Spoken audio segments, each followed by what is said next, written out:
చిన్న కథ. మంచి రైతు. ముమ్మడివరం అనే ఊరిలో సత్యనారాయణ అనే రైతు ఉన్నాడు. అతడు గొప్ప దయాగుణం కలవాడు. సముద్రానికి దగ్గరగా ఉన్న కొండపై అతని పొలం ఉంది. కొండ దిగువన కూడా కొన్ని పంట పొలాలు ఉన్నాయి.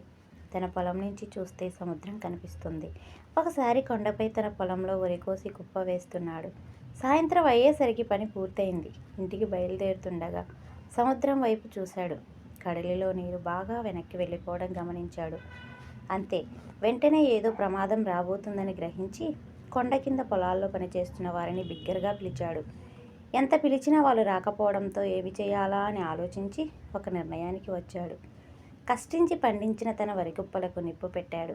అది గమనించిన చుట్టుపక్కల వాళ్ళు, కింది పొలాల వారు కొండపైకి వచ్చారు. పైకి వస్తున్న తమను సంతోషంగా చూస్తున్న సత్యనారాయణను చూసి అందరికీ ఆశ్చర్యం వేసింది.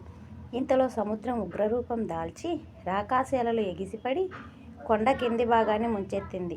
తన పంటను నష్టపోయి మరీ తమ ప్రాణాలు కాపాడిన సత్యనారాయణకు అందరూ కృతజ్ఞతలు తెలిపారు.